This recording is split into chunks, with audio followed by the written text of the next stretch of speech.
Hello and welcome back to all dear students. Welcome to career planet. Shaily ma'am, मेरा नाम शैली ma'am, मैं आपकी केमिस्ट्री टीचर और हम चैप्टर पढ़ रहे हैं थर्मोडायनामिक्स, ऊष्मा गतिकी। खत्म ही है, लगभग खत्म है ना।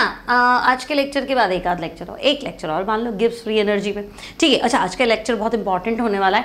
आज हम पढ़ने वाले हैं एंथैल्पी, हर तरह की एंथैल्पी, फिर चाहे वो एंथैल्पी दहन की एंथैल्पी हो, कंबशन की एंथैल्पी हो, बॉन्ड एंथैल्पी हो, बंध निर्माण की हो, बंध वियोजन की हो, मानक संभवन एंथैल्पी है ना, हीट ऑफ फॉर्मेशन हो, एंथैल्पी ऑफ न्यूट्रलाइजेशन हो, कोई भी तरह की एंथैल्पी, सारी एंथैल्पी हम ट्राई करेंगे आज की आज कंप्लीट करें। तो बहुत इंपॉर्टेंट होने वाला है, इसको हम बोल सकते हैं थर्मोकेमिस्ट्री, ऊष्मा रसायन। आज जो टॉपिक पढ़ रहे हैं ना थर्मोडायनामिक्स, और थर्मोडायनामिक्स का एक पार्ट है थर्मोकेमिस्ट्री। भाई हम सिर्फ ये जानना चाहेंगे हमारी अभिक्रिया होगी कि नहीं होगी, होगी तो टेम्परेचर बता दो, है ना। क्योंकि अब मैं मान लो एक रिएक्शन 500 केल्विन पे हो रही है, तो मैं शुरू में क्या करूँगी, 200 से स्टार्ट कर लूँ, फिर 200 करूँ, 250 करूँ, 300 करूँ, 350 करूँ, 400 करूँ, ऐसे तो सिर ही दुख जाएगा। अब 500 नहीं, मान लो 5 क्या बोलते हैं, 5000 तो बहुत ज़्यादा हो जाएगा। मान लो है ना 1000 केल्विन पे हो रही है, 1200 डिग्री सेंटीग्रेड पे हो रही है, तो बहुत ज़्यादा हो जाएगा।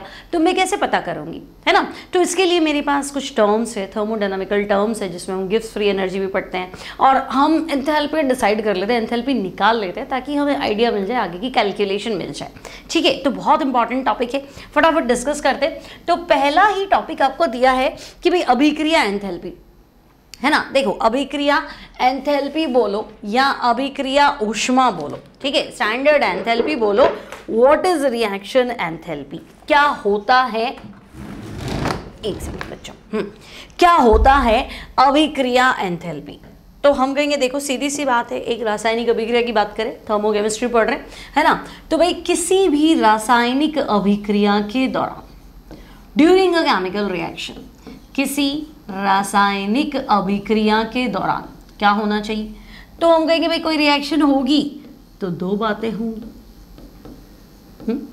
दो ही तो बातें हो सकती है कभी भी कोई प्रोसेस के दौरान, है ना। एग्जाम दिया तो दो ही बातें होंगी, या तो पास हो जाएंगे या ना होंगी, सेलेक्ट हो जाएंगे या ना होंगी, नया क्या हो जाएगा, बीच में तो नहीं अटका सकते ना, है ना। या तो प्लेन लैंड कर जाएगा या प्लेन हवा में ही रह जाएगा, तो ऊपर पहुंच जाएंगे या नीचे पहुंच जाएंगे, डिपेंड्स, दो ही बातें होती है।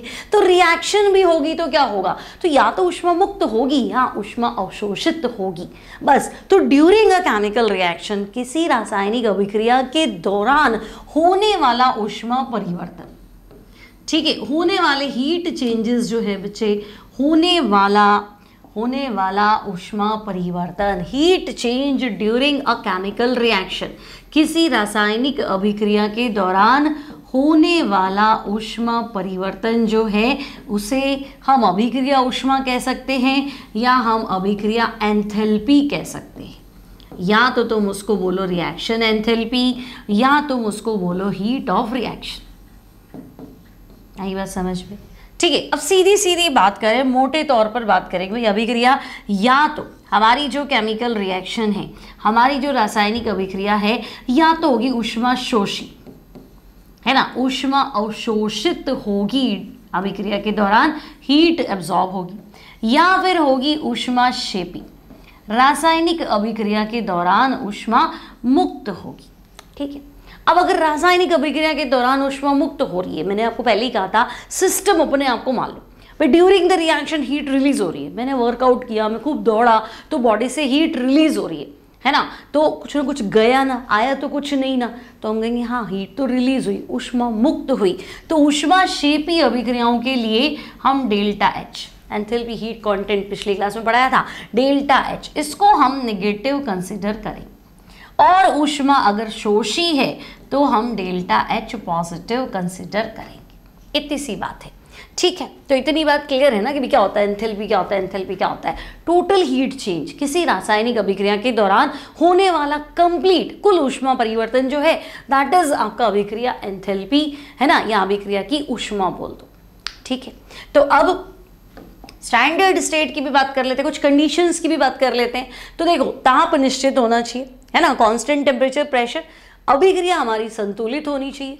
तो संतुलित रासायनिक अभिक्रिया या संतुलित रासायनिक समीकरण द्वारा दर्शाए गए अभिकारकों के मोल, ठीक है। हमने एक प्रॉपर टेम्परेचर लिया, प्रेशर लिया और क्या लिया, क्रिया कारक लिया, ठीक है। अब उत्पाद बनेगा तो टेम्परेचर तो वही रखोगे, है ना। तो उसी ताप और दाब पर उत्पाद के मोल में पूर्णतया परिवर्तन होने पर होने वाला एंथैल्पी परिवर्तन अभिक्रिया की एंथैल्पी, या डेल्टा आर लिखा है। डेल्टा मतलब चेंज, एक तो ये ध्यान रखो।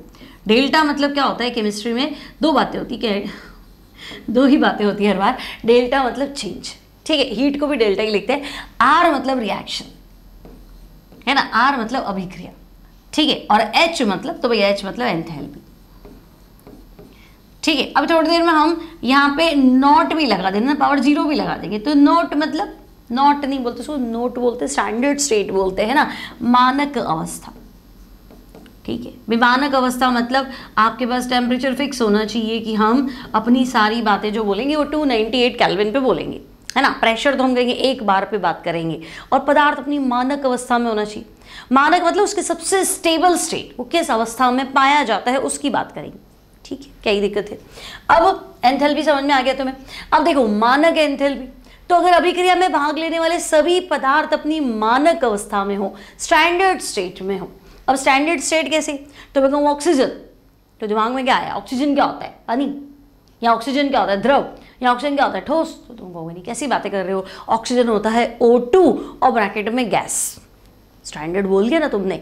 जो स्टैंडर्ड स्टेट में वाकई में नेचुरली वो प्राकृतिक रूप से किस अवस्था में होता है उसकी बात करो, तो हम कहेंगे हाँ ठीक है। अगर मैं कहूँ नाइट्रोजन, तो तुम कहोगे मैडम N2 होता है और गैस होता है, कोई बात मत करना, सही है।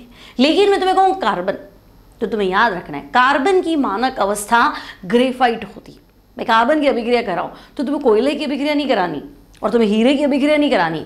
मानक अवस्था जो हम कंसीडर करते हैं दैट इज ग्रेफाइट, GR लिखते हैं, ठीक है। सल्फर पूछे तो तुम कहोगे सल्फर की मानक अवस्था स्टैंडर्ड स्टेट जो है वो रोम्बिक होती है, विषम लंबाक्ष होती है। सिमिलरली Br2 ब्रोमीन, तो ब्रोमीन Br2, लेकिन ब्रोमीन नॉन मेटल है, वो द्रव अवस्था में पाया जाता है। ब्रोमीन लिक्विड होता है, तो तुम कहोगे अच्छा Br2 और ब्रैकेट में L लिखना पड़ेगा लिक्विड, और नहीं है तो फिर मुझे उसको क्या करना पड़ेगा लिक्विड में, अगर वो नहीं दिया है तो चेंज करना पड़ेगा। मानक अवस्था में उसकी लिक्विड मानूंगी और अभिक्रिया में ब्रोमीन गैस चाहिए तो मैं कंसीडर करूंगी मेरे पास तो लिक्विड था, अब ये गैस में कन्वर्ट हुआ है तो कहीं ना कहीं मुझसे तो इसने हीट ली होगी।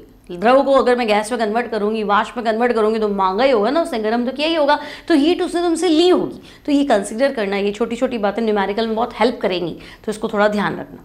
अब ठीक है, चलो मान लेते हैं भाई सारी बातें।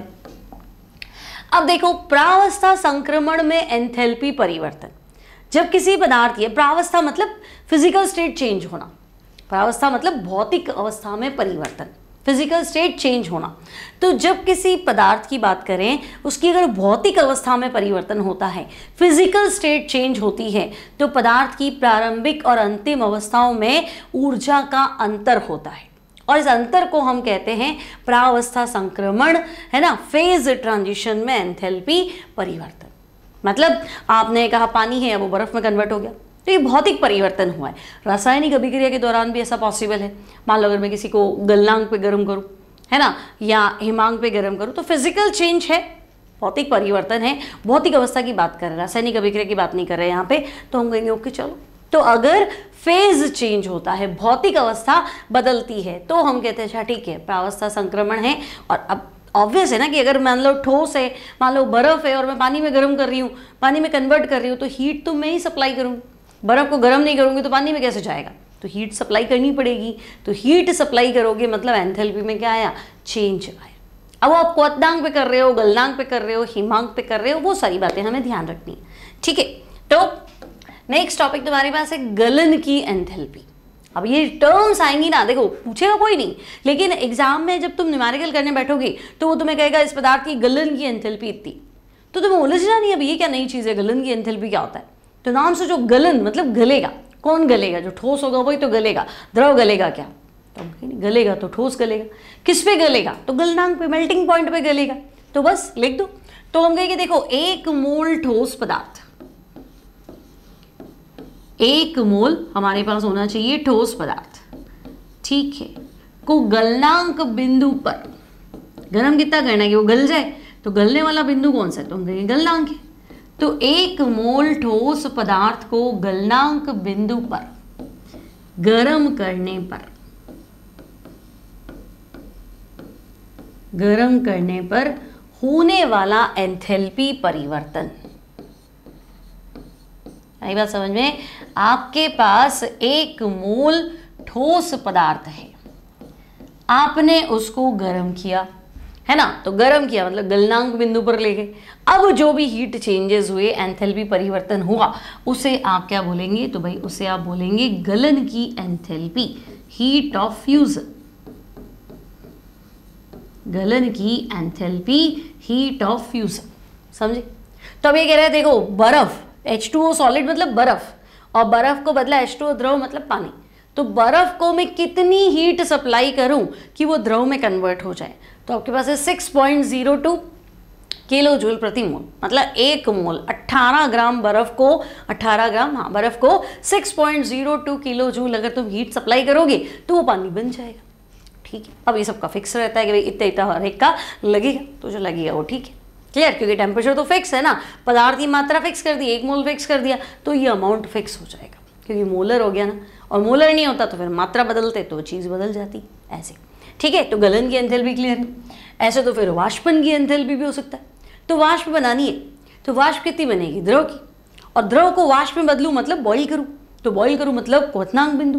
तो सीधा सा बोल दो कि भाई 1 मोल द्रव पदार्थ है ना, 1 मोल द्रव को क्वथनांक बिंदु तक, है ना, बॉइलिंग पॉइंट तक, क्वथनांक बिंदु तक गर्म करने पर, ठीक है, हीट तो सप्लाई करनी पड़ेगी। तो चाहे तुम ऐसे लिखो दी गई ऊष्मा या होने वाला एंथैल्पी परिवर्तन, चाहे तुम लिख दो कि भाई अब वो फेज ट्रांजिशन होगा, अवस्था बदलेगी तो एंथैल्पी चेंज तो होगा, है ना। तो 1 मोल पदार्थ है, आपने बॉइलिंग पॉइंट तक इसको गर्म किया, है ना, और मैं कितनी हीट सप्लाई कर रही हूँ? दी गई ऊष्मा, ठीक है, और जिससे वो किस में बदल गया? तो हम कहेंगे गैस में बदल गया, है ना। तो क्वथनांक बिंदु तक गर्म करने पर, द्रव में बदलने पर, ठीक है, अब वो लिक्विड में कन्वर्ट हो गया, तो द्रव में बदलने पर क्या होगा? तो जो भी एंथैल्पी परिवर्तन होगा, उस एंथैल्पी परिवर्तन को वाष्पन की एंथैल्पी, है ना, हीट ऑफ वेपोराइजेशन, वाष्पन की एंथैल्पी बोला जाएगा। ठीक है भाई, तो वाष्पन की एंथैल्पी मतलब वाष्प बनाना है, किसको बनाना है? द्रव को बनाना है, फिक्स कर लो 1 मोल लेना है। वाष्प बनाने के लिए बॉइलिंग पॉइंट तक तो गर्म करना ही पड़ेगा, तो क्वथनांक बिंदु तक, है ना। गलाना था तो मेल्टिंग पॉइंट तक गर्म करना पड़ेगा, तो गलनांक बिंदु तक। ठीक है, तो ऐसा तो संक्रमण की एंथैल्पी भी हो सकता था, ऊर्ध्वपातन की एंथैल्पी भी हो सकता है। तो ऊर्ध्वपातन क्या होता है? तो मैं कहूँगी ऊर्ध्वपातन मतलब ठोस से सीधा गैस में बदलना। जैसे कपूर है, कपूर को गर्म करते हो तो कपूर तो सॉलिड है, लेकिन गर्म करने के बाद वो सीधा किस में आ जाएगा? गैसीय अवस्था में आ जाएगा। ठीक है, तो हम कहेंगे भाई 1 मोल ठोस पदार्थ होना चाहिए, तो 1 मोल ठोस पदार्थ को अब उसको उड़ने देना है ताकि वो गैसीय अवस्था में आए, है ना। तो हम क्या कहेंगे? मेल्टिंग पॉइंट के नीचे गर्म करेंगे। मेल्टिंग पॉइंट तक गर्म करेंगे तो मेल्ट हो जाएगा, इतना ज़्यादा गर्म करोगे तो मेल्ट हो जाएगा, पिघलाना नहीं है।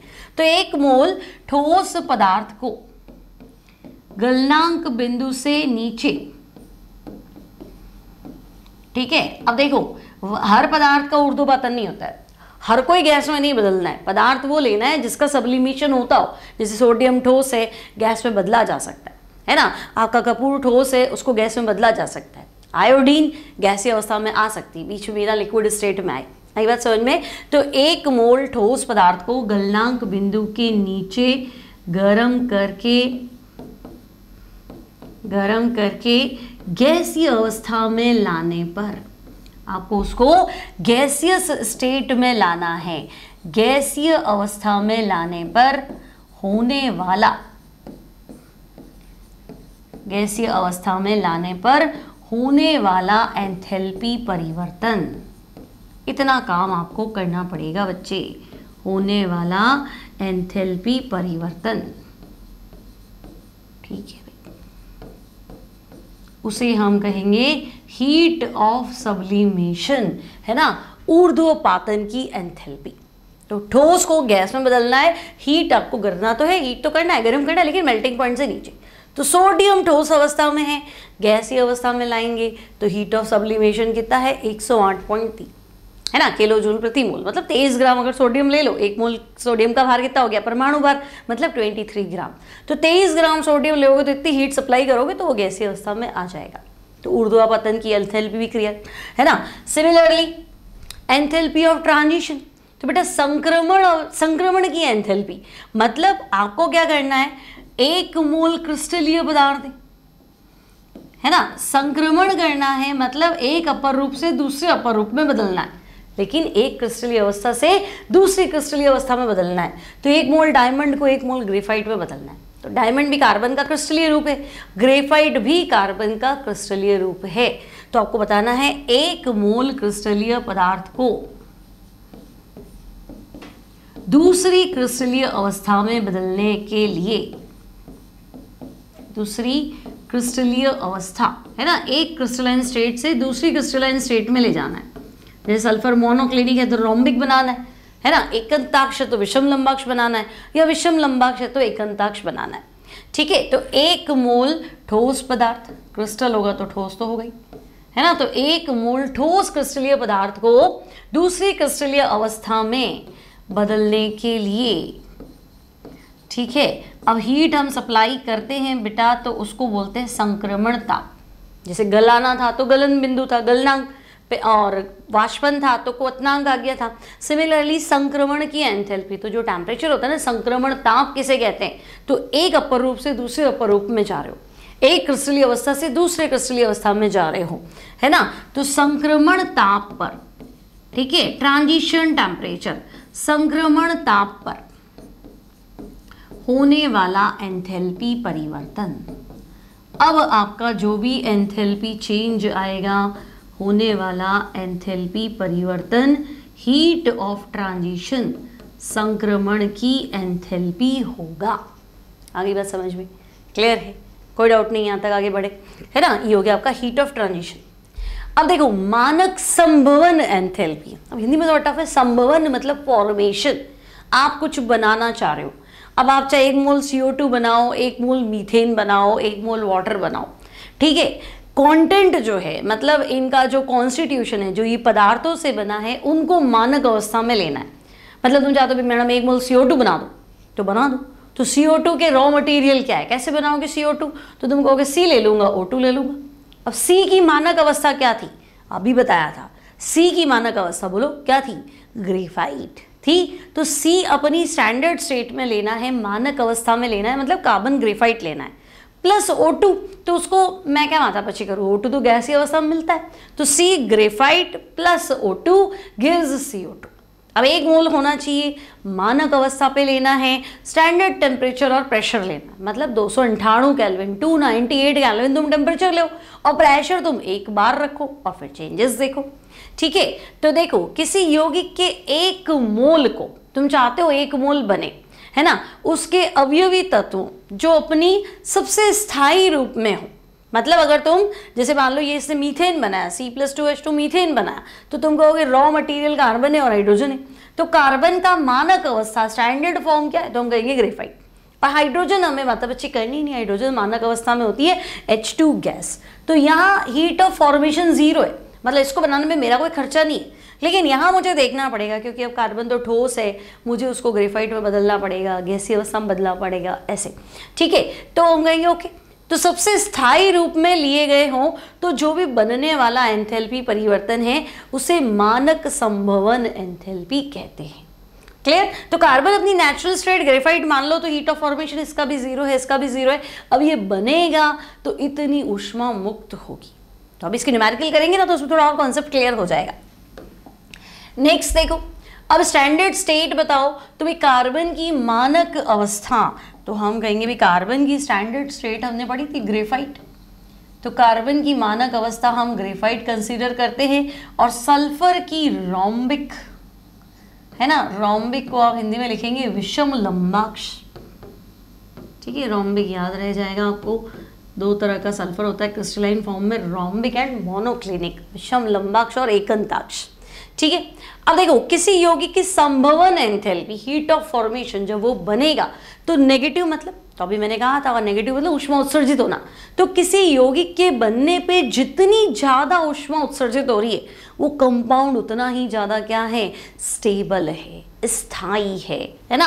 तो किसी यौगिक की संभवन एंथैल्पी जितनी ज्यादा नेगेटिव होगी वो उतना ज्यादा स्टेबल होगा, ठीक है। तो हमें तो हीट ऑफ रिएक्शन दे दो, तो भाई प्रोडक्ट की heat of formation minus reactant की हीट ऑफ फॉर्मेशन, है ना। अब उसको माइनस क्यों किया, तो अभिक्रिया के दौरान तो उत्पाद बनता है ना, क्रिया कारक थोड़ा ना बनता है, तो उत्पाद तो बनेगा, ये मिल जाएगी। और उसका साइन चेंज कर दो, वो तो मिलेगी नहीं, साइन अलग अलग आएगा ना, ये बनेगी तो उत्सर्जित होगी तो नेगेटिव, और वो उत्सर्जित थोड़ा ना होगा, वो तो हमारा खर्चा हो जाएगा तो पॉजिटिव, इसलिए मैंने साइन क्या लगा दिया आगे, नेगेटिव। आगे बात समझ में, ऐसे, ठीक है। और फॉर्मूले से करना ही नहीं है, मैं तुम्हें जो क्वेश्चंस कराऊंगी उसमें तुम्हें कोई फॉर्मूला नहीं लगाना, डायरेक्ट अपन आंसर निकालेंगे। नाउ थर्मोकेमिस्ट्री के बच्चे दो नियम हैं, एक है लेवोसियर लैप्लेस लॉ, लेवोसियर तुम्हें पता है फादर ऑफ केमिस्ट्री, है ना। तो एक तो लेवोसियर लाप्लास का नियम, ठीक है, और दूसरा है बेटा हेस लॉ, हेस का नियम, ठीक है। अभी तक जो भी पढ़ा रही हो ना बस वो सिर्फ पढ़ना है, उसको आपको एग्जाम में लिखना नहीं होता है, लेकिन ये पढ़ोगे ना तो न्यूमेरिकल बनेगा। नहीं तो अगर मान लो एग्जाम में दिया होगा मानक संभवन ऊष्मा, तो आप उलझ जाओगे अभी ये क्या है, ये दिया क्या है, क्वेश्चन कैसे करो, संभवन का मतलब तो पता ही नहीं, है ना। गलन की एंथैल्पी, वाष्पन की एंथैल्पी, संक्रमण एंथैल्पी, तो चीज़ें पता नहीं होंगी ना, टर्म्स का मीनिंग नहीं पता होगा तो क्वेश्चन नहीं बनेगा, इसलिए पढ़ने के लिए इनको पढ़ना पड़ेगा एक बार, ठीक है। अब इन दोनों में भी देखो, अगर आप 11वीं क्लास में पढ़ते हो तो हेस लॉ एग्जाम में आपको पूछा जाएगा, एग्जाम्पल देके समझाओ, और इसको सिर्फ समझना है लेवोसियर लैप्लेस क्या कह रहा है। अब देखो मैं कह रही हूँ C+O2 CO2 इतनी ऊष्मा मुक्त हुई, ठीक है, तो तुम कहोगे ऊष्मा मुक्त हुई तो मैडम नेगेटिव मान लो, ठीक है। मान लो C+O2 CO2 100 जूल ऊष्मा मुक्त हुई, तो तुम कहोगे ठीक है -100 डेल्टा H। अब अभिक्रिया पलट दूँ, मैं कहूँ नहीं CO2 को ब्रेक करो C+O2, तो भाई जितना मिला उतना वापस दे दो, है ना। तो अगर वहाँ डेल्टा H माइनस का 100 था तो यहाँ प्लस का 100 हो जाएगा। मतलब अगर अभिक्रिया में उत्पाद बना है और अभिक्रिया ऊष्मा मुक्त कर रही है, तो अगर मैं उसी उत्पाद को विघटित करूं, उल्टा प्रोसेस चलूं, तो ऊष्मा देनी पड़ेगी। मतलब पहले नेगेटिव था और मैं रिएक्शन को पलट दूं तो साइन पलटना पड़ेगा। आई बात समझ में। अगर मैं कहूँ बेंजीन की दहन अभिक्रिया ये है और तुम कहो नहीं CO2 वाटर मिलके वापस आपका ये बेंजीन बना रहे हैं, है ना, तो अगर मैं एक रासायनिक अभिक्रिया को उल्टा कर दूं, मतलब जो उत्पाद है उसको क्रिया कारक ले और जो क्रिया कारक है उसको उत्पाद ले, आगे बात समझ में। तो अगर मैं किसी रासायनिक अभिक्रिया को पलट देती हूँ तो डेल्टा H का साइन भी पलट जाएगा। पहले मिली थी तो अब देनी पड़ेगी, और पहले मेरे को देनी पड़ी थी तो अब मुझे मिलेगी, है ना। तो मैं डेल्टा H का साइन बदल दूंगी। अभी इसने क्या बताया, तुम्हें पता ही था, तुम कहोगे इसमें क्या बड़ी बात है, तो चीज़ें पता ही थी बस, तो उसको नियम की तरह पढ़ लो। तो लेवोसियर क्या कहता है कि किसी यौगिक को उसके अवयवी तत्वों से बनाने में जितनी ऊष्मा उत्सर्जित होती है, देखो यौगिक को बना रहे हैं, किससे बना रहे हैं, अवयवी तत्वों से, तो हीट ऑफ फॉर्मेशन, हीट मिलेगी, है ना। तो उतनी ही ऊष्मा उसको वापस विघटित करने में, वापस ब्रेक करना है तो उतनी आप दे देना, ठीक है। जैसे देखो C+O2 CO2 इतनी मुझे मिली, पलट दो अभिक्रिया, है ना, तो CO2 गिव C+O2 तो इतना तुम खर्चा कर देना, तो हम कहेंगे अब डेल्टा H प्लस का हो जाएगा 393.5 किलो जूल पर मोल, ठीक है। ये बिल्कुल बेसिक कॉन्सेप्ट है और ये हर क्वेश्चन में लगेगा, फिर ये मत बोलना कि तो मुझे पता ही नहीं था सवाल कैसे बनाऊं, है ना। इसको तो तुम्हारे इक्विलिब्रियम में भी काम में आता है, वहां पे भी ये लगता है, ठीक है, कोई टेंशन नहीं। इतनी बात समझ में आ गई, आगे बढ़े। अब देखो हेस लॉ। अब हेस क्या कहता है कि भाई मान लो मुझे A से D तक जाना है ना, मेरा क्रिया कारक क्या है A, ठीक है, और उत्पाद क्या है क्रिया कारक, रिएक्टेंट जो है मेरा A है और D जो है वो मेरा फाइनल प्रोडक्ट है, भाई मुझे यहाँ जाना है, ठीक है। और मैंने तुम्हें अभी सिखाया कि रासायनिक अभिक्रिया के दौरान एंथैल्पी में परिवर्तन तो होगा, वो डेल्टा H। अभी कह रहे ठीक है मैं A से D बना रहा हूँ और जो भी हीट चेंजेस है वो पूरा खर्चा जो है वो डेल्टा H। अब हेस कह रहा है कि नहीं, मान लो तुमने A से D डायरेक्ट नहीं बनाया, तुमने कहा कि मैं A से B बनाऊंगा पहले, ऊष्मा परिवर्तन, एंथैल्पी परिवर्तन डेल्टा H1। फिर मैं B से C बनाऊंगा, heat change, enthalpy change delta H2 है। और मैं C से D जाऊंगा और एंथैल्पी चेंज कितना है, डेल्टा H3 है। ठीक है, तुम्हारी इच्छा है तुम 3 रास्ते से चले जाओ, तुम डायरेक्ट भी जा सकते थे, तुमने कहा नहीं मैं से घूम घूम के जाऊँ। तो हेस का कहना है कि एक रासायनिक अभिक्रिया को अगर अलग अलग पदों में किया जाए तो होने वाला कुल एंथैल्पी परिवर्तन हीट ऑफ रिएक्शन के बराबर होता है। मतलब एक रिएक्शन को तुम एक स्टेप में करो, जो खर्चा है उसको तुम अलग अलग स्टेप्स में पढ़ो, वो खर्चा जो है वो क्या होगा, बराबर होगा। आई बात समझ में? तो ये यही लगता है, ये पहली चीज़ें जो हमारी डेली लाइफ में नहीं लगती। मतलब कि जैसे मैंने तुम्हें थर्मोडायनामिक्स पढ़ाया, आज 8वीं क्लास है, 8वां लेक्चर है, एक लेक्चर और आएगा 9 मान लो, और अगर एनसीईआरटी करते 10 मान लो। ठीक है, तो एक चैप्टर को अगर मैं 10 पदों में पढ़ाऊँ और एक में 1 शॉट पढ़ा दूँ 6 घंटे का, तो बराबर नॉलेज नहीं आएगा, पॉसिबल नहीं है ना? क्योंकि यहाँ मुझे एक एक चीज़ समझानी पड़ती है। हीट ऑफ फॉर्मेशन क्या है तो मुझे बताना है ना? हीट ऑफ कंबशन क्या है तो मुझे बताना है। लेकिन जब मैं 1 शॉट पढ़ाऊंगी तो heat of formation, heat of combustion और स्टैंडर्ड हीट ऑफ फॉर्मेशन, ये सब बेसिक्स हमें, ये सब तुम्हें पता है, चलो आगे बढ़ो। उनको कौन लिखाने बैठेगा? तभी तो 1 शॉट होगा, जल्दी जल्दी कैसे होगा ऐसे। ठीक है, तो ये पहली चीज़ है। बाकी तो तुम्हें पता है लाइफ में पहले होता है और केमिस्ट्री में बाद में होता है। केमिस्ट्री में पहले होता है, वही घटना हमारे जीवन में होती है, ये मैं तुम्हें शुरू से कहती आई हूँ। बट ये थोड़ा हेस लॉ हमारा मैच नहीं करता। तो बात समझ में आ गई? तुम्हें तो हेस लॉ समझ में आ गया कि अगर मैं एक स्टेप में, है ना भाई, मैं एक ही बार में किसी को बुरा भरा बोल दूँ, ठीक है तू ऐसा है, तू ऐसा है, तू ऐसा है, ऐसा ऐसा 4-5 बातें बोल दी, और मैं उसको अलग अलग, है ना, पहले मैं उसको एक बात बोलूँ, फिर मैं उसको दूसरी बात बोलूँ, फिर मैं उसको तीसरी बात बोलूँ, है ना, तो एक बार में इतना बुरा नहीं लगेगा। लेकिन मैं रोज़ रोज़ टॉर्चर करूँगी ना, बार बार बोलूँगी तो ज़्यादा बुरा लगेगा। फिर यहाँ नहीं लगता हेस लॉ। लेकिन हेस कहता है कि अगर आपको एक अभिक्रिया को एक स्टेप में करना है, हीट चेंज डेल्टा H है, अलग अलग स्टेप्स में करना है तो हीट चेंजेस ये है, तो सबको जोड़ दो, टोटल हीट चेंज इन सब का सम होगा। कैसे? तो मान लो देखो, एक तो तुम्हें CO2 बनाना है ना। दूसरा एग्जाम्पल ले लेते हैं हम। मान लो तुम्हें CO2 बनाना है, तो तुम कहोगे ठीक है, C क्या, कार्बन ग्रेफाइट प्लस O2 और आंसर CO2। ये हीट आंसर आपका CO2 गैस और हीट चेंज जो है दैट इज डेल्टा H। अब आप कहोगे नहीं, हम डायरेक्ट CO2 नहीं बनाएंगे, हम तो क्या करेंगे, पहले carbon graphite plus half O2 और हम तो CO बनाएंगे, और फिर हम CO प्लस हाफ O2 और CO2 बनाएंगे, है ना। तो यहाँ होने वाला एंथैल्पी परिवर्तन डेल्टा H1 और यहाँ होने वाला परिवर्तन डेल्टा H2। ठीक है, तो हेस क्या कहता है, अगर 2 स्टेप में करोगे तो ओवरऑल जो हीट चेंज आएगा वो दोनों स्टेप्स की एंथैल्पी परिवर्तन, है ना, दोनों की एंथैल्पी डेल्टा H के सम के योग के क्या होगा, बराबर। ठीक है, तो एक रासायनिक अभिक्रिया को अगर हम क्या करें, अनेक पदों में कराए, है ना, तो टोटल जो हीट चेंज है ना, अभिक्रिया के दौरान अवशोषित या उत्सर्जित ऊष्मा सदैव समान रहती है। चाहे एक स्टेप में कराओ, चाहे अलग अलग स्टेप्स में कराओ, टोटल डेल्टा H जो है वो ओवरऑल सेम रहेगा। तो टोटल मतलब सबको जोड़ दो और डायरेक्ट कराओगे तो डेल्टा H, दोनों की वैल्यू क्या आएगी, बराबर आएगी।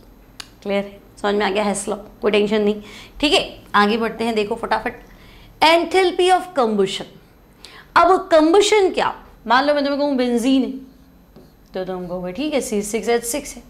कंबशन है ना, दहन की एंथैल्पी लिख दो हिंदी में, एंथैल्पी ऑफ कंबशन, दहन की एंथैल्पी।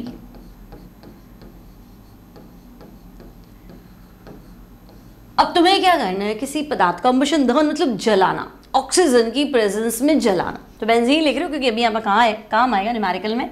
बेंजीन की दहन एंथैल्पी इतनी है तो रासायनिक अभिक्रिया लिखनी पड़ेगी। तो बेंजीन हो गया C6H6 लिक्विड होता है नेचुरली, प्लस O2 हो गया आपका गैस। ठीक है ना, ये इसकी मानक अवस्था, ये इसकी मानक अवस्था।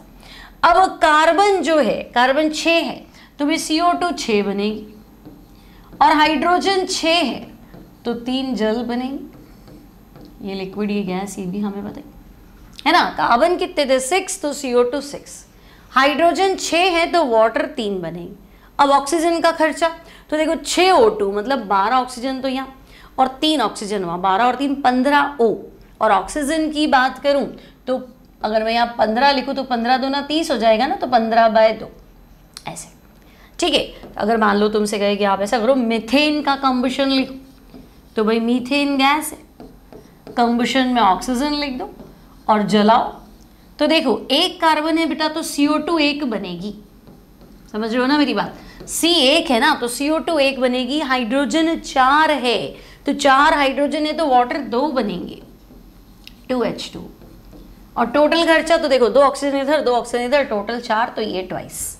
क्लियर? तो अगर कोई पूछे कि भाई एंथैल्पी ऑफ कंबशन, तो आप बोलो 1 मोल पदार्थ को क्या करना है, जलाना है। किसकी प्रेजेंस में? तो ऑक्सीजन कहाँ से लाओगे, एयर की प्रेजेंस में, है ना। तो 1 मोल पदार्थ को वायु की उपस्थिति में क्या करना है, पूर्णतया बर्न करना है, पूर्णतया जलाने पर। तो भाई C का CO2 और H का H2। ठीक है, तो जो भी आपका क्या बोलेंगे एंथैल्पी चेंज होगा, पूर्णतया जलाने पर होने वाला एंथैल्पी परिवर्तन। ठीक है, 1 मोल पदार्थ है उसको जलाएंगे तो जो भी एंथैल्पी चेंजेस होगा उसे हम दहन की एंथैल्पी, हीट ऑफ कंबशन, एक इसको हम हीट ऑफ कंबशन बोलेंगे, दहन की एंथैल्पी बोलेंगे। बोलो क्लियर है, कोई डाउट नहीं, यहाँ तक आगे बढ़े। नेक्स्ट, अब देखो एनसीईआरटी क्वेश्चन है तुम्हारे पास। एक पूल से निकला तैराक, ठीक है, एक स्विमर है, पूल से बाहर निकला, पानी तो गई ऑब्वियसली, बॉडी पे पानी होगा, तो 80 ग्राम उसकी बॉडी जो है वो पानी की परत से ढकी है। इस पानी को 298 केल्विन पर वाष्पित होने के लिए कितनी ऊष्मा की आवश्यकता है? बढ़िया क्वेश्चन है। एक स्विमर है वो बाहर है, ठीक है, अब उसकी बॉडी पे पानी तो हो गई है ना, अब वो खड़ा ही है, आराम से खड़ा है, तो पानी उड़ जाएगा, इवेपोरेट हो जाएगा। ठीक है, तो 80 ग्राम पानी उसकी बॉडी पे है, वो पानी उड़ने दो अपने आप, है ना, वो बॉडी को पहुंच नहीं रहा है। ठीक है, तो उड़ने दो, 25 डिग्री सेंटीग्रेड टेम्परेचर है, तो AC वाला टेम्परेचर, धीरे धीरे उड़ेगा भाई पानी। तो हम कहेंगे हाँ ठीक है ना। तो कितनी हीट चाहिए, गर्मी तो लेगा बाहरी वातावरण से, तो वो हीट तो मांगेगा। ठीक है, अब ये कह रहे हैं 100 डिग्री पे हीट ऑफ वेपोराइजेशन की आंतरिक ऊर्जा भी ज्ञात कर। वाष्पित होने के लिए कितनी ऊष्मा चाहिए, ठीक है, डेल्टा H कितना चाहिए, और 100 डिग्री सेंटीग्रेड, मान लो टेम्परेचर 100 डिग्री है, तो इंटरनल एनर्जी भी ज्ञात करो। ठीक है भाई, कर लेंगे। 373 केल्विन पर जल के लिए हीट ऑफ वेपोराइजेशन इतना है, कितना है, 40.66, और 298 केल्विन पे भी हीट ऑफ वेपोराइजेशन कितना है, 40.66। ठीक है, 40.66 है हीट ऑफ वेपोराइजेशन 1 मोल जल का। 25 डिग्री सेंटीग्रेड पे भी यही है और इस टेम्परेचर पे भी यही है। ठीक है, तो देखो पहले तो मैं क्या करूं कि आपने पानी की परत कितनी चढ़ाई हुई है, 80 ग्राम, तो पहले मैं जल के मोल निकाल देता हूं। ठीक है, जल के मोल, मोल का फॉर्मूला तो पता है ना बच्चों, मोल क्या होता है, भार बट्टे अणु भार, मास अपॉन मोलर मास। ठीक है, ये तो पता है, छोटे बच्चों वाली बात हो गई, ये तो भार हो गया ग्राम्स में। ओके, अब अगर हम बात करें तो उसकी बॉडी पे तो 80 ग्राम पानी का कवर है, तो भार तो 80 और अणु भार 18, ये जल के मोल आ गए। अब 1 मोल पानी नहीं उड़ाना है, पानी कितना उड़ाना है, डेल्टा H 40.66 किलो जूल प्रति मोल है। 1 मोल का डेल्टा H इतना है, तो मेरे पास 1 मोल तो नहीं है, 80/18 है ना, तो मैं क्या कहूँगी 18, 36, 72, 4 मोल से तो ज़्यादा ही लग रहा है मुझे। ठीक है, तो हम क्या कहेंगे 80/18 मोल जल को वाष्पित करने के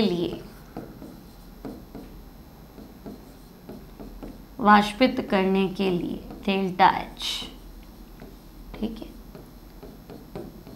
हीट ऑफ वेपोराइजेशन बताओ, तो हम कहेंगे 1 मोल के लिए तो आपका 40.66 था, है ना, और 80/18 है, तो मल्टीप्लाई कर लो, यहाँ आपका आंसर आ जाएगा इतने किलो जूल, है ना, तो ये इतने किलो जूल हीट खर्च होगी। अब प्रति मोल मत कर देना आंसर, क्योंकि 1 मोल से ज़्यादा का आंसर दे रहे हो। ठीक है, ये तो सिंपल मोल कॉन्सेप्ट का सवाल पूछ लिया, बनाया तो इतना भारी था, ऐसा लगा क्या पूछ रहा है। अब क्या कह रहा है कि चलो ठीक है, ये तो कितनी हीट होगी तो हमने बता दिया, है ना भाई, 18 ग्राम पानी को उड़ाने के लिए इतनी थी, 80 ग्राम पानी को उड़ाने के लिए 80 से मल्टीप्लाई कर दो, और तो क्या है। ठीक है, अब क्या करें, 100 डिग्री सेंटीग्रेड वाष्पीकरण की आंतरिक ऊर्जा भी ज्ञात करो। 100 डिग्री सेंटीग्रेड पर। अब देखो वाष्पीकरण होगा तो अभिक्रिया क्या बनेगी? तो स्विमर जब पानी से बाहर आया तो पानी उसकी बॉडी पे था, लिक्विड। अब तुमने कहा पानी वाष्प बन के उड़ गया, तो वाटर लिक्विड से किस में कन्वर्ट हो गया? Water gas. ठीक है, अभिक्रिया के लिए डेल्टा एन ज्ञात करो। तो डेल्टा एन क्या था? गैसीय उत्पाद के मोल माइनस गैसीय क्रियाकारक के मोल। तो मैं कहूँगी गैसीय उत्पाद तो 1 है, क्रियाकारक 0 है। ठीक है, 100 डिग्री सेंटीग्रेड मतलब टेम्परेचर कितना है? 273 केल्विन। फॉर्मूला तुम्हें याद है, delta H equals to delta U plus delta N R T. ठीक है, अब मुझे आंतरिक ऊर्जा यानी डेल्टा यू ज्ञात करना है। ठीक है, तो डेल्टा यू बराबर डेल्टा एच, जिसका मान है 40.66, 100 डिग्री सेंटीग्रेड पे दिया हुआ है। ठीक है, तो 40.66 minus delta N R T, तो डेल्टा एन की वैल्यू कितनी है? 1। अब आर 8.314 होता है, लेकिन वो जूल में होता है, तुम्हें किलो जूल लेना है, क्योंकि 40.66 किलो जूल है, तो आर की वैल्यू किलो जूल में ले लो। और टेम्परेचर है बेटा 373। बस इसको सॉल्व कर लेना, तुम्हारा आंसर बन जाएगा। क्लियर है? कोई टेंशन नहीं, इतना सिंपल सा सवाल है, एनसीईआरटी का है, कर लोगे। अच्छा क्वेश्चन है ना। चलो आगे बढ़ते हैं। नेक्स्ट, बेंजीन के 1 मोल का दहन। अब देखो दहन की एंथैल्पी पढ़ी थी ना, दहन पढ़ा तब क्वेश्चन कर पाओगी। तो बेंजीन के 1 मोल का दहन 298 केल्विन टेम्परेचर और 1 atm प्रेशर पर होता है, और दहन के उपरांत CO2 और जल बनते हैं। ठीक है, क्वेश्चन को कॉपी कर लेती हूँ मैं। देखो बेंजीन का दहन हुआ, अभिक्रिया बनानी है मुझे, है ना, आपको अभिक्रिया बनानी है। ठीक है, तो आपके पास पहली समीकरण बनेगी कि अच्छा ठीक है भाई बेंजीन का क्या हो रहा है? तो भाई बेंजीन का दहन हो रहा है। ठीक है, तो फॉर्मूला लिख लेती हूँ। बेंजीन क्या? तो मैं कहूँगी C6H6। अभी मैंने बैलेंस इक्वेशन पढ़ाई थी ना, वापस तो नहीं लिखूँ, सीधी बैलेंस लिख दूँ मैं, 15/2 O2। ठीक है, तो हमें पता है 6 तो CO2 बना और 3 जल के अणु बने। ठीक है, अब देखो 3267 किलो जूल ऊष्मा मुक्त होती है, तो मैं कह दूं ठीक है भाई ऊष्मा मुक्त हुई 3267, तो मैं सीधा लिख देती हूँ भाई डेल्टा एच जो है वो माइनस 3267 किलो जूल प्रति मोल, इतनी ऊष्मा मुक्त हुई। चलो जो हम पढ़ रहे हैं उसको हम लैंग्वेज बना के लिख रहे हैं। ठीक है, इस लाइन का मतलब ये अभिक्रिया थी, मैंने लिख दी, है ना। क्वेश्चन क्या था? इतने टेम्परेचर इतने प्रेशर पे बेंजीन 1 मोल बेंजीन का दहन हुआ, CO2 बना, जल बना, इतनी ऊष्मा मुक्त हुई। तो मैंने बैलेंस करके क्वेश्चन लिख दी। फिर उसने कहा इतनी ऊष्मा मुक्त हुई। चैप्टर जब शुरू किया था, क्लास शुरू की थी, पहली लाइन बताई थी एक्सोथर्मिक है, ऊष्मा मुक्त होगी तो डेल्टा एच नेगेटिव, तो नेगेटिव कर दे। ठीक है, अब ये बेंजीन की मानक विरचन एंथैल्पी ज्ञात करो। अब ध्यान रखो, ज्ञात क्या करना है? बेंजीन की मानक विरचन एंथैल्पी, मतलब तुम चाहते हो बेंजीन बने। ठीक है, अभिक्रिया समीकरण बना रहे। CO2 और जल की हीट ऑफ फॉर्मेशन। अब देखो CO2 का हीट ऑफ फॉर्मेशन मतलब CO2 बनेगा, है ना बेटा, CO2 बनेगा, क्योंकि आपने लिखा है CO2 के लिए डेल्टा F फॉर्मेशन बनेगा, तो बनाओ CO2 गैसीय अवस्था में होता है।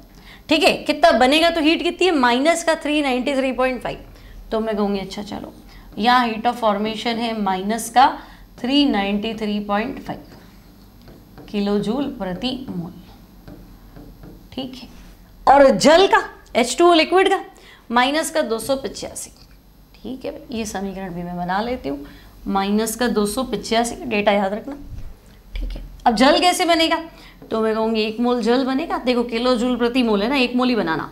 H2 gas plus half O2 gas, answer मेरा H2O लिक्विड, और डेल्टा H का मान माइनस का 285 है ना, 285.83। अब इसने जो लैंग्वेज दी ना, उस लैंग्वेज को मैंने रिएक्शन में कन्वर्ट कर दिया कि ठीक है बेंजीन जलाओ इतनी हीट निकलेगी, CO2 की विरचन एंथैल्पी, हीट ऑफ फॉर्मेशन इतनी है, साइन दिया हुआ था मैंने लिख दिया। जल, 1 मोल जल, देखो किलो जूल पर मोल, तुम ये मत सोचना आपने हाँ O2 क्यों किया, क्योंकि मुझे तो यहाँ एक ही बनाना है, क्वेश्चन में 1 मोल की एंथैल्पी दी है, तो 1 मोल जल बनाने के लिए ऑक्सीजन आधी चाहिए, इसलिए मैं आधी लूँगी। अब सवाल क्या था, तो सवाल था बेंजीन की विरचन एंथैल्पी ज्ञात करो, तुम्हें ये लाना है ना। और बेंजीन कहाँ से आएगा, तो हम कहेंगे तो कार्बन होना चाहिए, और H की स्टैंडर्ड स्टेट क्या होती है, H2। तो मुझे कैसे भी करके समीकरण 4 लानी है, समीकरण 1, 2 और 3 की मदद से। ये इक्वेशन 1 है, ये 2 है और ये 3 है। तो इन तीनों को तोड़ो मरोड़ो, मैनिपुलेट करो और फाइनल इक्वेशन लेके आओ, ठीक है। तो देखो अब समझ में तो आ गया भाई, जोड़ तोड़ करके जुगाड़ बिठाना है और ये लाना है। तो मुझे 6 कार्बन लाने हैं लेफ्ट में, ये रही समीकरण 2, यहाँ कार्बन तो मिल गया। समीकरण कौन सी है, 2 है ना बेटा, हाँ कौन सी है, 2 है, सॉरी, हाँ ये रही समीकरण 2, ठीक है ना। तो मुझे लेफ्ट में 6 कार्बन चाहिए, तो मुझे 1 कार्बन मिल गया, तो मैं कहूँगी ठीक है 6 से मल्टीप्लाई कर लो, 6 कार्बन तो आ जाएंगे, ठीक है। तो भाई इक्वेशन 2 को मैं 6 से मल्टीप्लाई कर लेती हूँ, ठीक है, कर लिया और लिख भी दूँ, तो मैं कहूँगी इक्वेशन 2 तो ये होगी 6 कार्बन प्लस 6 O2, आंसर है 6 CO2। अब तो लगेगा 6 O2 6 CO2 तो चाहिए नहीं था, चाहिए खाली 6 कार्बन था, तो ठीक है फिलहाल जो चाहिए वो तो है, बाकी को बाद में जुगाड़ लगाएंगे, क्या करेंगे। अब मुझे 3H2 चाहिए, H2 खाली यहाँ मिल रहा है, देखो 3 चाहिए, इसको 3 से मल्टीप्लाई कर लूँ और जोड़ भी दूँ, क्योंकि मुझे दिस प्लस दिस चाहिए। तो मैंने क्या किया, समीकरण 3 उठाया और मुझे 3H2 चाहिए, तो मैंने तो अपने हिसाब से 3 से मल्टीप्लाई कर लिया। भाई मुझे जो चाहिए मैं तो अपना काम देखूंगी, बाकी देखा जाएगा। तो ठीक है, ये भी आ गया मेरे पास, चलो 3H2, लेकिन फिर ये 3/2 O2 हो गया, ओके 3/2 O2 और मेरा आंसर 3H2, ठीक है। 2 तो बना मेरा, ये काम बना, ये बना। अब प्रोडक्ट साइड में बेंजीन चाहिए और है मेरे पास ये, तो मुझे ये प्रोडक्ट साइड में चाहिए, ये रिएक्टेंट साइड में है तो पलटना पड़ेगा। तो जब अभिक्रिया को पलटते हैं तो लाप्लास, लेवोशियर लाप्लास का नियम बताया था कि अगर रिएक्शन को पलट दोगे, है ना, क्रियाकारक को उत्पाद बनाओगे और उत्पाद को क्रियाकारक बनाओगे तो साइन बदल जाएगा। अगर यूं प्लस था तो यूं माइनस हो जाएगा। तो मैं कहूँगी अच्छा पलटना है तो साइन पलट दो, ठीक। तो अगर मैं इसमें समीकरण 1 जोड़ूं तो उसको मुझे -1 से मल्टीप्लाई करना पड़ेगा। पलटना चाह रही हूँ मतलब साइन बदल दो, ठीक है। तो अब देखो पलटो तो CO2 और वाटर तो आगे आ जाएगा, -1 मतलब क्या, ये माइनस हो गया, ये माइनस हो गया, तो ये माइनस घूम के इधर आया, ये घूम के उधर चला गया, ठीक है। तो भाई 6 CO2 3 वाटर, आंसर में है 1 बेंजीन और 15/2 O2, तो मैं यहाँ ठीक है ना। अब देखो क्या सेट हुआ, कुछ हुआ, तो हम कहेंगे देखो 6 कार्बन तो हमें चाहिए थे, 3H2 हमें चाहिए थे, ये फालतू आ गया 6 CO2, तो ये फालतू को फालतू से काट दो, फिर ये फालतू है 3 वाटर, इसको भी इससे काट दो, और 15/2 O2 मतलब 7.5, तो भाई 6 और 1.5 7.5 ही तो होता है, तो ये भी काट दो। तो जब मैं सारी फालतू चीज़ें हटाऊंगी तो मैं वहीं पहुंच जाऊंगी जो मुझसे पूछा गया था। मुझसे ये पूछा गया था भाई इसका डेल्टा H निकालो, ठीक है। अब हैंसलो यही तो कह रहा है कि आपको ये बनाना है, आपने जो भी जुगाड़ लगाए डायरेक्ट बनाओ चाहे अलग अलग पदों से बनाओ, अगर ये बनाना है तो सबको जोड़ दो, और अगर साइन चेंज किया है तो ठीक है, वो साइन वाला तो है ही ऐसे। तो हम कहेंगे ओके भाई, अगर मुझे यहाँ जाना है डेल्टा H के लिए, है ना, तो मैं जा सकती हूँ ये सारी मैनिपुलेट करके। मतलब जो मेरा समीकरण 2 था इसमें डेल्टा H का मान कितना था, तो भाई ये था मेरे पास -393.5, इसको 6 से मल्टीप्लाई करो। जो मेरा समीकरण 3 है इसमें डेल्टा H का मान कितना है, -285.5 मल्टीप्लाई विथ 3, और जो मेरा समीकरण 1 है इसको -1 से मल्टीप्लाई करूंगी तो प्लस का 3267, और इसको अगर तुम सॉल्व करोगे तो तुम फाइनली वहां पहुंच जाओगे जो तुम्हारे पास डेल्टा H है।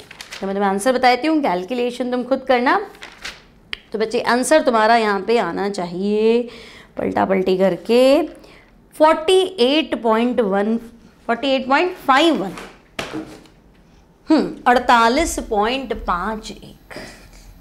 ठीक है, कैलकुलेशन करना। ऐसे क्वेश्चन मेडिकल में, जेई मेंस में, इवन जेई एडवांस में भी पूछे जाते हैं। ठीक है, कॉन्सेप्ट पकड़ लो, बाकी कुछ नहीं करना है। अब देखो, सवाल तो थियोरी में था, पूरा रिएक्शन फॉर्म में कन्वर्ट किया। अब यहाँ क्या काम नहीं आया? क्या तुम्हें ना दहन की एंथैल्पी काम नहीं आई? तुम्हें विरचन की एंथैल्पी काम नहीं आई? है ना, तुम्हें वो लैपलेस लॉ काम में नहीं आया? तो पता होना चाहिए समीकरण पलटूंगा तो साइन चेंज होगा। फिर हेस लॉ काम में नहीं आया कि कंपाउंड को कैसे भी बनाओ, ओवरऑल हीट चेंज बराबर आना चाहिए। तो मैंने सारी चीज़ें काम आई। तो जब पढ़ोगे ही नहीं तो कैसे?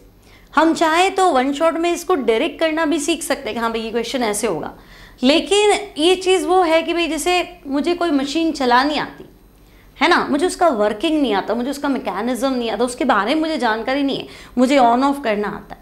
ख़राब हो गई, बिगड़ गई, कोई चेंजेस हो गया तो फिर मैं उसके बारे में कुछ नहीं बता सकती क्योंकि मुझे पूरा ज्ञान नहीं है, बस मुझे उसका काम करना आता है। ऐसे समझे मेरी बात? तो बस इतना ही फ़र्क है। दोनों चीज़ें मैंने आपको पहले भी कहा था इंपॉर्टेंट है। समय के हिसाब से, आपके पास कितना टाइम है उसके हिसाब से बात करो। ठीक है, now students, enthalpy of atomisation, कणन की एंथैल्पी, है ना।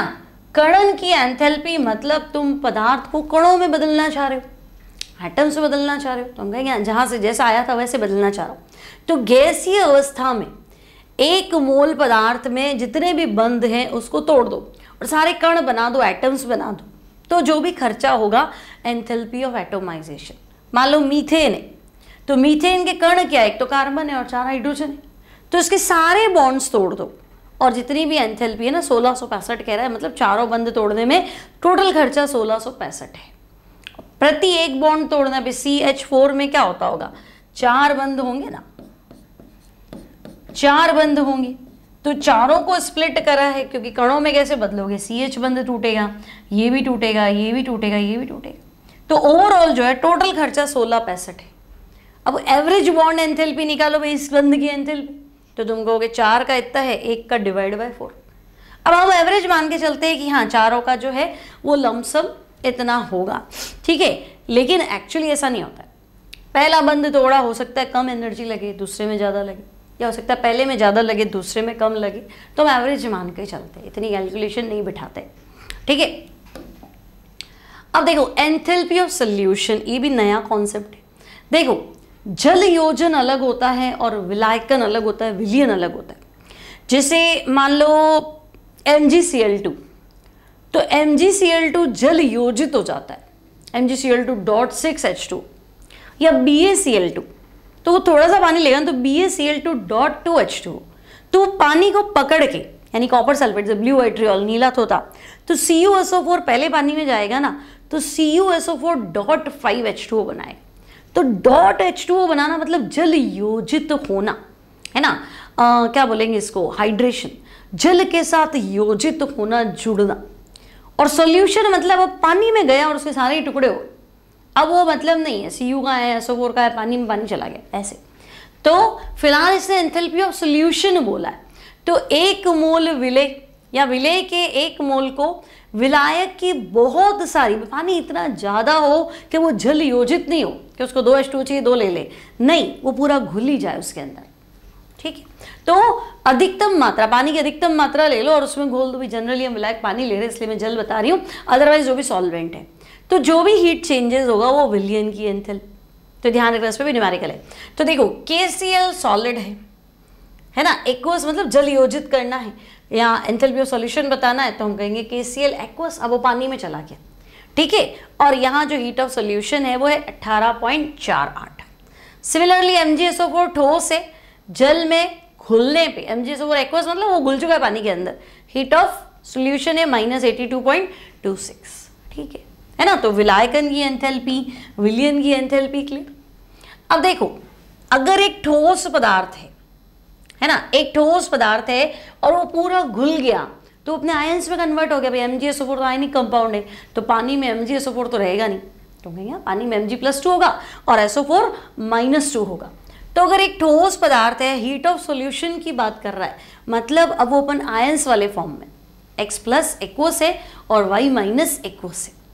लेकिन अगर मैं तुम्हें कहूँ कि ये ठोस पदार्थ है तो सबसे पहले हुआ क्या होगा, तो पहले इसका जालक टूटा होगा, है ना, x प्लस गैस और y माइनस गैसीय अवस्था, x और y अलग हुए होंगे, तो बनाया तो हमने उसको गैसीय अवस्था से ठोस में था, प्लस आयंस क्या होंगे, गैसीय अवस्था में कंबाइन हुए और ठोस में कन्वर्ट हुए, तो हम कहेंगे हाँ यहाँ तो हमारी खर्चा हुआ जालक ऊर्जा।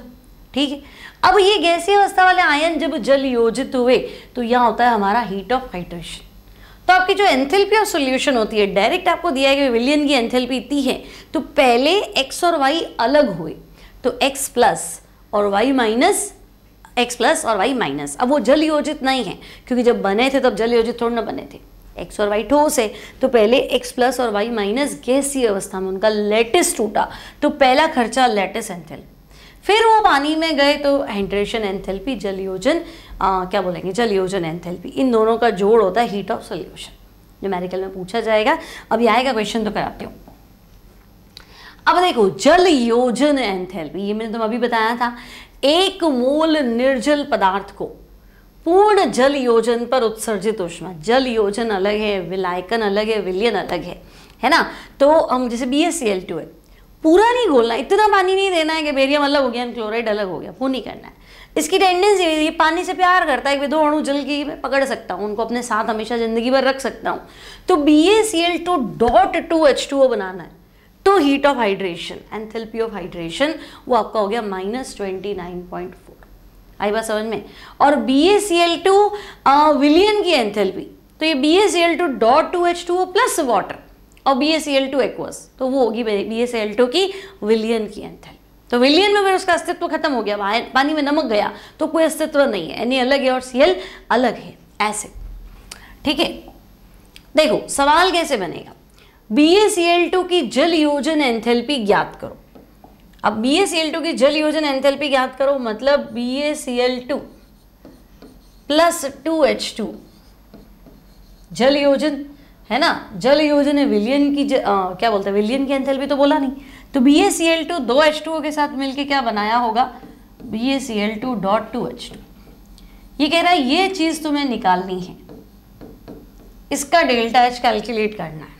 ठीक है, अब BaCl2 और BaCl2.2H2O की सोल्यूशन एंथैल्पी, विलियन एंथैल्पी आपको दे रखी है। तो देखो अगर BaCl2 सॉलिड है,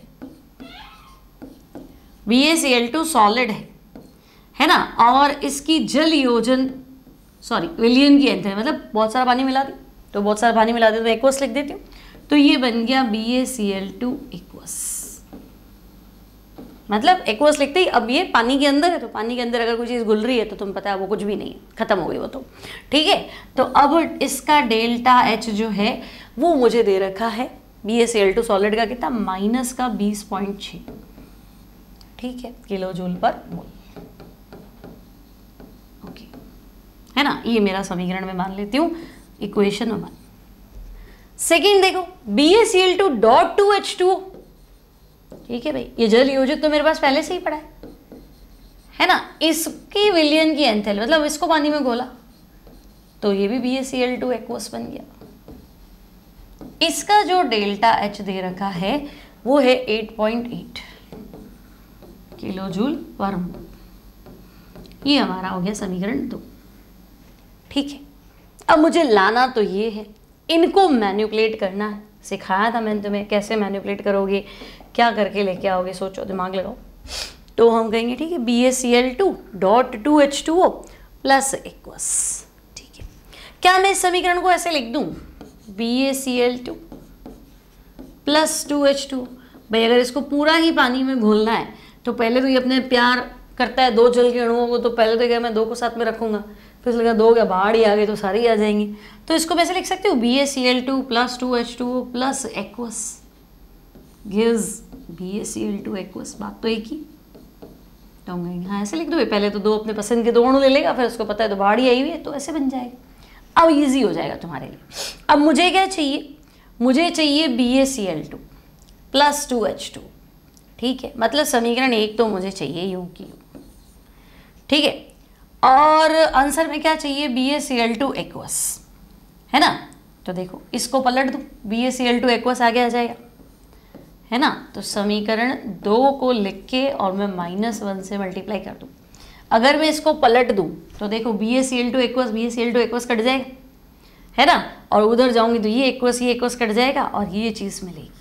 तो यही तो चाहिए, क्लियर। तो मैं कहूँगी हाँ भाई डेल्टा H जो है वो आ तो जाएगा, इसका समीकरण एक यूं का यूं ले लो, मतलब डेल्टा H1 ले लो और डेल्टा H2 को -1 से मल्टीप्लाई कर लो, ठीक है, कर देंगे भाई। तो डेल्टा H1 तो मेरे पास माइनस का 20.6 है और इसको माइनस से मल्टीप्लाई करूंगी तो ये 8.8 हो जाएगा, तो 2829.4 हो जाएगा। चेक कर लें, किलो जूल पर, ठीक है। एक ही ट्रिक था इसका, नहीं तो बनेगा नहीं। BaCl2 सॉलिड जब विलियन में जाएगा तो पहले ये कहेगा भाई मैं 2 जल के अणुओं से प्यार करता हूँ, पहले वो तो दे दो, फिर बचे हुए भी ले लूँगा। तो 2, है ना। मैं मान लो कि कोई ज़्यादा शुगर खाने से मर गया, तो पहले जब उसने मान लो 2 गुलाब जामुन खा लिए ना, ज़्यादा गुलाब जामुन खाने से मर गया, तो पहले 2 खाए होंगे कि मैं संतुष्ट हो जाऊँ, मेरा शुगर लेवल बराबर आ जाए। तो person plus 2 gulab jamun plus access, तो एक्सेस में भरे पड़े हैं तो एक साथ तो गप करा नहीं होगा ना। पहले अपने पसंद के 2 खाए होंगे, भाई 2 में संतुष्टि मिलेगी, फिर ज़्यादा खाया फिर मर गया, तो मैंने वही तो लिखा है, इसको ऐसे दिमाग लगाना है, ठीक है। तो ये आपका हो गया एंथैल्पी ऑफ सॉल्यूशन। अब देखो एंथैल्पी ऑफ न्यूट्रलाइजेशन, उदासीनीकरण की एंथैल्पी। अब इसमें मैं एक मोल की बात नहीं करूँगी, इसमें मैं ग्राम तुल्यांक की बात करूँगी। अब मोल की बात क्यों नहीं करूँगी, तो भाई देखो होता क्या है कि मान लो भाई उदासीनीकरण मतलब एक H आयन एक OH आयन न्यूट्रल, पर मान लो तुमने NaOH लिया तो वो तो एक OH आयन दे रहा है, पर साथ में तुमने H2SO4 ले लिया तो वो 2 H आयन दे रहा है, तो फिर 1 मोल पे 1 मोल से ऐड नहीं होगा। ये अगर 1 मोल लेंगे तो ये 2 H आयन दे रहा है, तो इसको न्यूट्रल करने के लिए यहाँ 2 मोल लेना पड़ेगा। तो फिर बैलेंसिंग का टंटा होता है, और जब हमें कुछ बैलेंस करके नहीं लिखना होता है तो हम मोलैरिटी की जगह नॉर्मेलिटी लेते हैं। मोलैरिटी मतलब मोल के रिस्पेक्ट में लिखना, नॉर्मेलिटी मतलब ग्राम तुल्यांक के रिस्पेक्ट में लिखना। तो इसको ऐसे ही लिखोगे, 1 ग्राम तुल्यांक अम्ल प्लस 1 ग्राम तुल्यांक क्षार। भाई ये H आयन लाएगा, ये OH आयन लाएगा, टकराएंगे, खत्म हो जाएंगे, न्यूट्रल हो जाएंगे। तो 1 ग्राम तुल्यांक अम्ल को 1 ग्राम तुल्यांक क्षार से अगर मैं उदासीनीकरण करूं, न्यूट्रल करूं, तो जो भी हीट मिलेगी, हीट ऑफ न्यूट्रलाइजेशन, ऊष्मा मुक्त तो होगी अम्ल क्षार अभिक्रिया कराने पे। अब देखो ये फिक्स है, इसको याद कर लो, स्ट्रॉन्ग एसिड स्ट्रॉन्ग बेस का हीट ऑफ न्यूट्रलाइजेशन, प्रबल अम्ल प्रबल क्षार उदासीनीकरण ऊष्मा, प्रबल अम्ल प्रबल क्षार उदासीनीकरण ऊष्मा, हीट ऑफ न्यूट्रलाइजेशन फिक्स है। कितनी है, तो भाई 13.7 किलो कैलोरी है, फिक्स है, याद कर लो कितनी है, ठीक है। अब एक और कॉन्सेप्ट बताती हूँ, है ना, ये अभी नीट के इंपॉर्टेंट क्वेश्चन में चल रहा है, तो इसको अच्छे से पढ़ना। देखो एसिटिक अम्ल की अभिक्रिया NaOH से कराई, ठीक है, आपके पास एसिटिक एसिड है और आपने इसकी रिएक्शन NaOH से कराई, तो हम कहेंगे न्यूट्रलाइजेशन तो हुआ ही होगा। ये अम्ल है, इसने H आयन दिया होगा, ये क्षार है, इसने OH आयन दिया होगा, तो मेरा आंसर तो ये है, सोडियम एसिटेट प्लस वाटर। और इसने कहा हीट ऑफ न्यूट्रलाइजेशन बताओ, है ना, या इसने क्या कहा, अच्छा हीट ऑफ न्यूट्रलाइजेशन तो ये है, इतनी मिली, तो मैं एसिटिक अम्ल की आयनन एंथैल्पी बताओ। अब आयनन एंथैल्पी को पूछ रहा है और इसने डेटा चेंज क्यों किया, हमारा डेटा तो फिक्स था, है ना, कितना बताया था मैंने, 57.2 था ना माइनस का, ये फिर ये चेंज कैसे हो। तो देखो मैंने कहा था प्रबल अम्ल प्रबल क्षार से टकराएगा, तुम लाए तो प्रबल क्षार, है ना, लाए तो प्रबल क्षार, लेकिन प्रबल अम्ल नहीं लाए, क्या लाए, दुर्बल अम्ल, है ना। तो मुझे मिलना कितना चाहिए था, अब ये तो कह रहे हैं आयनन एंथैल्पी निकालो, तो भाई मेरे को जो प्रॉफिट होना चाहिए था ना, वो तो होना चाहिए था 57.2 का, ये चीज़ तो मुझे मिलनी चाहिए थी, ये तो मुझे मिलनी चाहिए थी, लेकिन मिली थोड़ा ना, मिली कितनी है, तो मैं कह रही हूँ माइनस का 49.7, ये मुझे मिला है। अब बीच का जो झोल है वो, तो मैं कहूँगी देखो ये खुद थोड़ा ना आयन हो रहा था, इसको आयनित करने के लिए मेरे को तो कुछ देना ही पड़ा होगा, ये तो काम कर ही नहीं रहा था, है ना, इसको आयनित करने के लिए दी गई ऊष्मा। ये अपने आप आयोनाइज्ड हो ही नहीं रहा था, मेरे को तो इससे काम करवाना पड़ा। मार्केट में हम भी सामान बेचने गए थे, फिक्स है 1000 रुपये का सामान है, 1000 रुपये में बिकना चाहिए था, लेकिन बिका ही नहीं। मुझे बीच में किसी को 100 रुपये कमीशन देना पड़ा, ये 100 रुपये तो ले और ये सामान बिकवा। तो मेरे तो 900 का ही फायदा हुआ ना, 100 रुपये का तो झोल हो गया। ये उस झोल के बारे में पूछा है कितना झोल हुआ, तो हम कहे कि भाई इतनी तो मिलनी चाहिए थी, बट मिली कितनी, 49.7। ठीक है, अब साइन जो है ना, इन दोनों का डिफरेंस निकाल दो, कुछ मत करो। 57.2 मिलनी चाहिए थी, मिली कितनी, 49.7। तो बीच का झोल आपने घर से दिया, ऊष्मा अवशोषित हुई, आयनन एंथैल्पी मतलब दी गई ऊष्मा, तो आंसर तो पॉजिटिव होना चाहिए ना। तो इसमें फॉर्मूला क्यों लगाना, डायरेक्ट करो। तो हम कहेंगे ठीक है 57.2 में से 49.7 ही मिली। तो जो डिफरेंस है, कितने का डिफरेंस है, अगर मैं इसको 50 मान लूँ तो 7.2 और कम कर देती हूँ तो कितना, 7.2, 2 कम कर दिया और 5, 6.5 किलो जूल पर मोल का जो डिफरेंस है वो मेरा खर्चा हो गया, वो मेरी आयोनाइजेशन एंथैल्पी मानी जाएगी। मतलब इतना तो हमारे घर से चला गया। आगे बात समझ में, ये था आपका हीट ऑफ न्यूट्रलाइजेशन। अब बॉन्ड एंथैल्पी भी बाकी है, उसके न्यूमेरिकल भी है, वो ज़्यादा है, 3-4 न्यूमेरिकल हैं। तो आई थिंक आज की क्लास में यहाँ स्टॉप कर देती हूँ। अभी यहाँ तक मेरे साथ बने हुए हो तो एक लाइक करके जाना ही पड़ेगा, उससे पहले नहीं जाना, ठीक है। तो एक लाइक करो, शेयर कर लो, सब्सक्राइब कर लो, नोटिफिकेशन आ जाएगा अगले वीडियो का, ठीक है। तो मिलते हैं नेक्स्ट टाइम नेक्स्ट क्लास में। Till then take care and bye bye.